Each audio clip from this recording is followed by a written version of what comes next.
Hello and welcome to the Picnic Bank Blanket Podcast, where we take you on a journey to explore food sustainability in the KW region in Canada through the lens of people care, earth care, and fair share. Today we're picking up the second half of our podcast from last time, where we are discussing those three lenses, but we were finishing up with fair share. And we were going to exemplify two different farms today that were visited by our characters in the book because these places really showed off some things that we thought were really important in this region. So to introduce those two farms, we have Sarah. Thank you, David. So the last two farms that we're going to be discussing in the second part are the Fennings Organic Farm, who not only grow organic vegetables, grains, and legumes, but also work with local farmers to package their produce and move it to the market. Our last location is the Working Center Market Garden, which is a volunteer-driven community enterprise engaged in ecological food production, hands-on cooperative work, and knowledge sharing. I have to say that the Working Center is one of the places that really exemplifies fair share. This place offers people who are coming in to volunteer. If they're needed a wage, they're offering them partial wages or full wages as volunteers. These are people that are looking to gain skills, looking to integrate into the community, and the Working Center Garden offers them an opportunity to do that while being able to find better quality food nearby.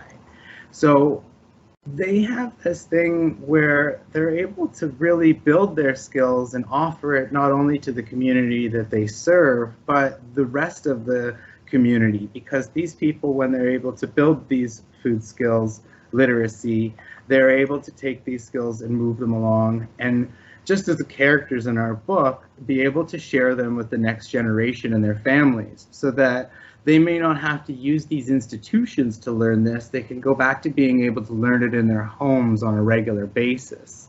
So something that Fennings Farm that Sarah hadn't mentioned, but it's really interesting, is that they hire quite a few migrant laborers. Now, in the past, we've seen a lot of discourse and rhetoric saying that migrant labor is something you should not support, do not purchase.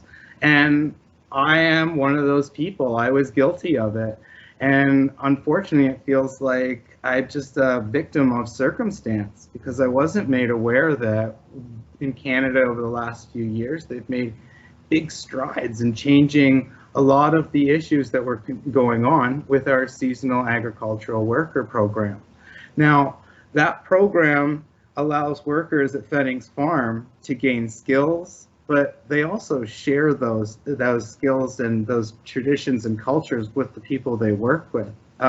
If you meet Wolfgang, he is not somebody you'd think had ever taken something from somebody that he didn't deserve. He's a very, very nice man. And you can tell by the way he talks about his employees that they're almost like friends. It's like a community.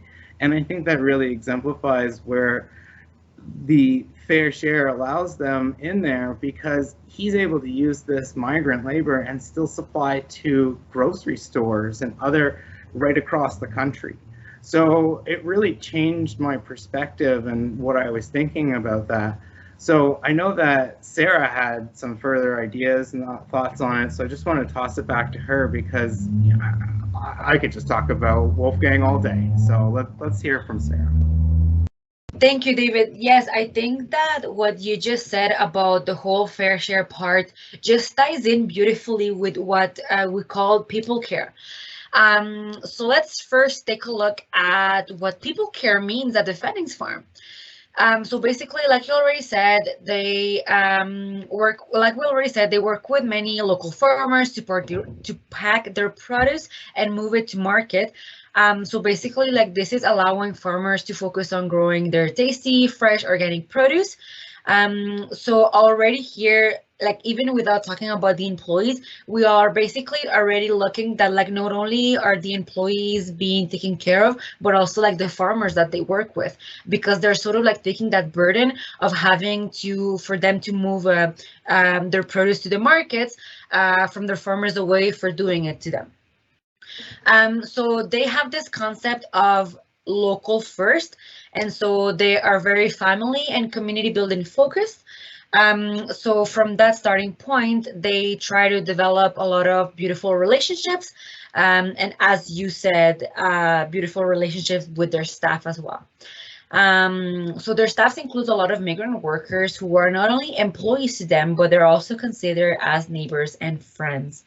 And one thing that is very interesting is that they actually pay for their workers' house, shopping trips, and even flights.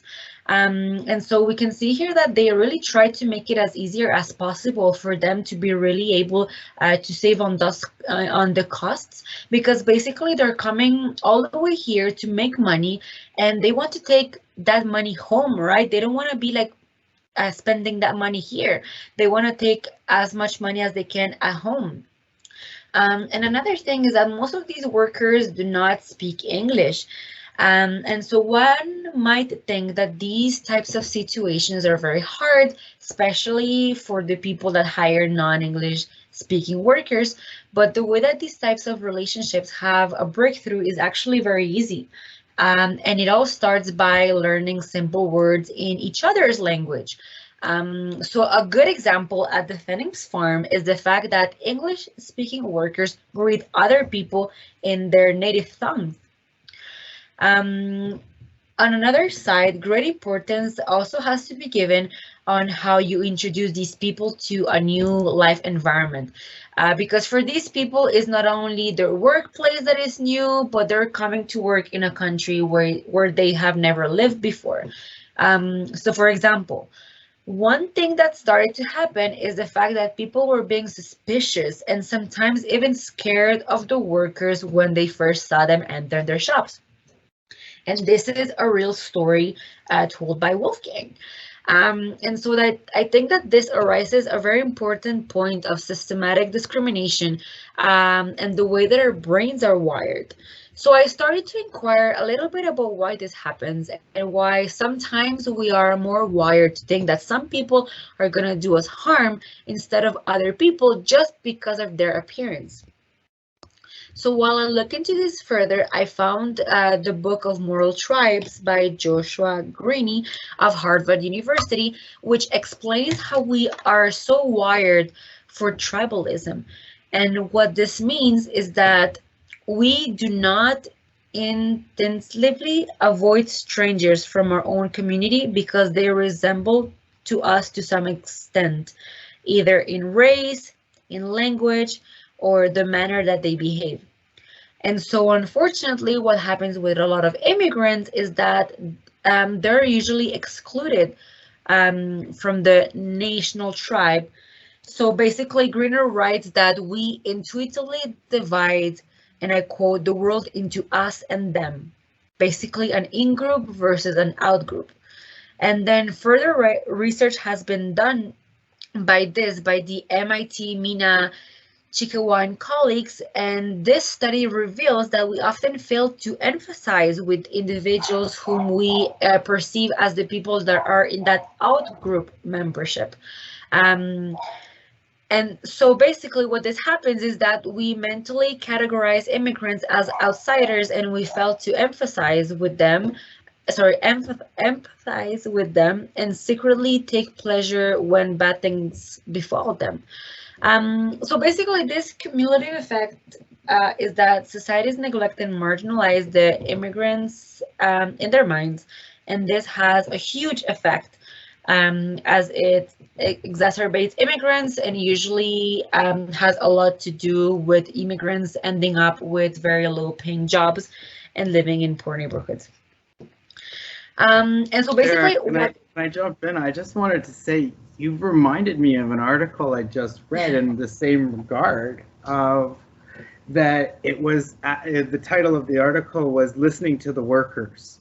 And that's the thing, is that there was actually a lot of positive going on, but what you're talking about, the discrimination, is the one thing that is still rampant and difficult for us to weed out with policy and that sort of thing. So I think it really comes down to us shifting our perceptions. And so where it was easy for me to think black and white, migrant worker, don't buy this, don't, yes, buy this, it now really makes it easier for me to see that I'm actually maybe hurting somebody by not purchasing that food or whatever, by choosing to discriminate against it. And I think it's difficult because the discrimination you're speaking of is just in the news today or yesterday, that there was a sexual assault in this area, in the Kitchener-Waterloo area, and unfortunately, it was targeted towards what they thought would be a migrant worker because of the description. But unfortunately, the protocol or the follow through was that everybody was tested for DNA. And most of the employers sort of suggested that it could happen or it should happen. So then they feel still vulnerable in their position.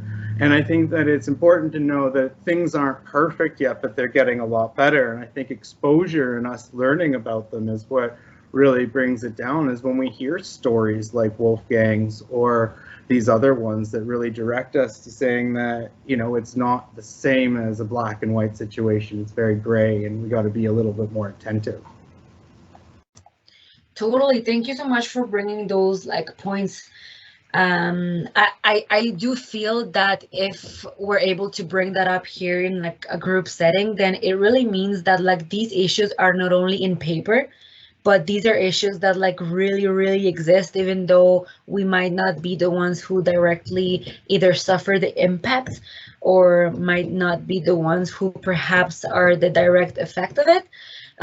But basically what Wolfgang is doing to resolve this issue at the Phoenix Farms is that, what he did was he actually took every single one of his workers and he went and he introduced them to everybody, all the places that they were going to frequently visit, the bank, the grocery store.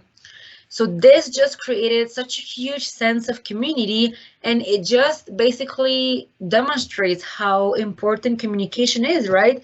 Like I was saying earlier, it all starts by talking. A relationship with another human being completely changes after you introduce yourself to them. So then basically this brings us to a whole different topic about the difference in discrimination related to the situation in which you meet a person. So that's when I looked at how the Center Market Garden, which is our fourth location, expresses people care, and how many of their gardeners are volunteers. So it seems that when we are in a setting that we collectively have to achieve something, we seek to appreciate more everyone's different skills, knowledge, and contributions to our common work. So for example, in your personal life, you're most likely to make friends with someone with whom you do these types of activities with than perhaps someone that you just randomly meet at the street. And this is just because of the situation that you're in. So in other words, even though everyone is applying their skills and contributing to the community one way or another, unless people collectively do it together, then they're actually prone to value it. And so I guess to recap this whole session, I just want to highlight some of the community-based food system approaches that the Center Market Garden is taking, and sort of the benefits that come from it, which is the developing of relationships between producers and consumers, the reduce of dependence on food from outside the local community, providing more diverse, healthy food choices, and recognizing the specific cultural and social food needs of the community. And lastly, building skills and economic vibrancy through food and agriculture. These two farms really come back to the same sense, though, that they're using the same principles that we were seeing in Angie's farm and at the I can never remember. So the two farm, the Martin's. Thank you. There we are, Emma.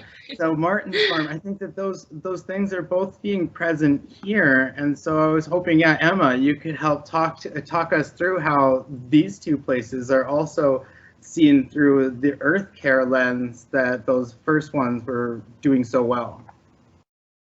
Yeah, I think just listening to you guys talk, it's like, wow, these farms they're doing amazing things, and it's like, how can they get any better, right? They're doing so much already, but they're looking out for their people, and they're also looking out for their environment, which is so important. And just like the other two farms that we highlighted in the first episode, these two farms also grow using organic methods, and they really focus on restoring and supporting the natural processes that happen on their land. And this actually has a benefit in an urban setting. And so the working center is actually located near downtown. And they have 1.5 acre garden. And so that actually has a lot of impact for Waterloo and the region. And urban spaces go beyond just having environmental impacts. They also have health and well-being benefits like improved mental health, reduced risk of cardiovascular disease, reduced risk of obesity, diabetes, and death. And so it's just amazing how all of these things are just so connected. And when you help the environment, you're also helping yourself. But by having these urban spaces, these urban green spaces, it's allowing for ecosystem services to be present, and these ecosystem services benefit the environment and the people. And the services provided can actually help to mitigate some climate change problems that we see in cities and urban spaces, like increased temperatures, air quality, flooding, and issues like that are we're seeing more often today. But also these ecosystem services, they provide nutrient cycling, pollination, like I mentioned, climate regulation. It's an opportunity for recreation. They provide food, like these farms. They store carbon, they clean water. There's just so many benefits that these urban gardens or just urban green spaces in general, like even if you have a garden in your backyard, you're contributing, you're helping the environment, and you're providing these services. And I think that's so awesome. And you may not think about it, like you're just like, oh, I just have a garden because I want my vegetables, but it's actually doing so much more than that. And I think that's so awesome, and that these farms can really highlight that. Emma, the scale that you're talking about of being able just to grow on your own yard reminds me of how, being able to share and upcycle, like we were discussing in our last episode, or part one of this, was that, if we grow too much of something, we like to give it away. I don't know if you guys might have heard this story, but the UPS guy would come, we have too many zucchinis, we just leave them by the door. And so you have too much of something, you like to share it. But you're also saying that at these small scales, we're able to help biodiversity and make everybody else's garden in my area a little bit nicer, or the climate a little bit cooler or more robust. And then, we're seeing that this happens on a lot of different scales, because at the working center, we're seeing a lot of skills being taught at the scale of being able to learn it for the first time, or trying it out in a new community or a new area or in a new language. Then we have Fenning's farm, who takes it up to the next scale, where he's distributing these wonderful foods on a wider scale and working by helping people that have a foot in two worlds.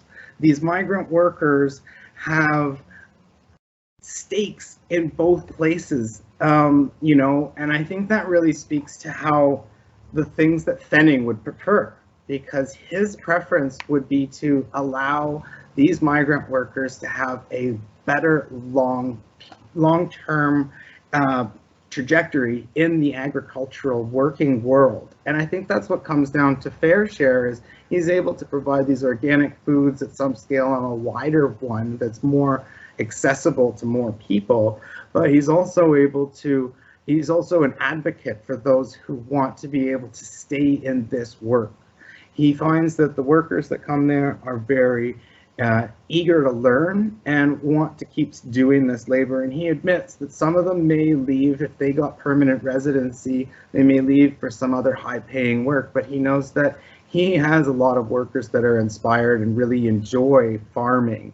And I think that that sort of thing is really important, because it brings that same information and culture back to their other home. When they have a foot in two worlds, they're able to share that culture and share those things.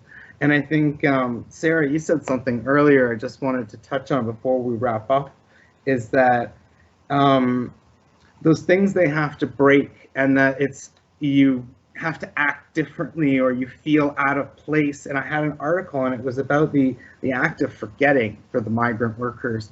And one thing, they do have lots of the conflicts that you were describing socially, but one thing that does come out of as a positive is that they're able to transfer roles, gender roles, much more into the FareShare economy, being able to care for each other on a more regular basis. So when they're back at home, they're able to take on more of the female duties of cooking or those sorts of things, because they had to do it by themselves in here in Canada during their migrant work. And the dynamics of their relationship then has a positive effect. So I just wanted to say this has been a really interesting talk, to take it right from your backyard garden and how that could help your neighbors and yourself, to being able to help newcomers to this city or this country. And then on top of it, we can maybe help people outside of this country, hopefully in the future, like Wolfgang would like, that we can get some permanent residency and allow these people to have a better trajectory in this work and world, because clearly it's something that's needed, and it's something, as we've discussed, is very economically beneficial in this area. It's a high growth area for us to be working in, and I think we need to tap into that here. So I'd like to thank you all for listening to the Picnic Blanket, and we will pick up our story on the next episode. Thank you all very much.